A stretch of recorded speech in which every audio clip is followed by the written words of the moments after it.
বন্ধুরা, শীতকাল পড়ে গিয়েছে এবং সিজনাল ফুল লাগাবো না করেও 6খানা সিজনাল ফুল কিনে আনলাম, কারণ লোক কি সামলানো যায়, তার জন্য সিজনাল ফুল কিন্তু লাগানো কিন্তু শুরু করে দিয়েছি। এইগুলো রয়েছে 6টা ইনকা গাছের চারা, দেখতেই পাচ্ছেন এরকম ছোট ছোট বটে রয়েছে।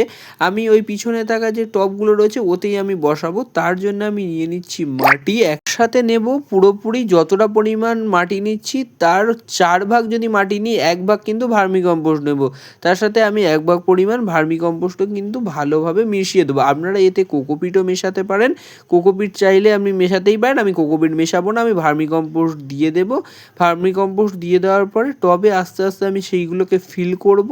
এই কাজটা খুব যত্ন সহকারে এবং একটু চেপে চেপে করতে হবে, যাতে গাছটা বসানো যায় এবং ভালোভাবে চেপে দিতে হবে গাছটা বসানোর পরেও। পরবর্তীকালে একদম কম পরিমাণ একটা 1 লিটার বোতলে হিউমিক অ্যাসিড নিতে হবে এবং গাছটা যেহেতু বসানো হয়েছে তাতে ভালোভাবে স্প্রেয়ারের মাধ্যমে জল স্প্রে করে দিতে হবে এবং কিছুদিন, যতদিন না হয়ে যাচ্ছে, গাছটিকে একটা সেমিসেড অঞ্চলে জায়গায় রাখতে হবে এবং গাছটিতে ওরমভাবে বড় করে যেতে হবে।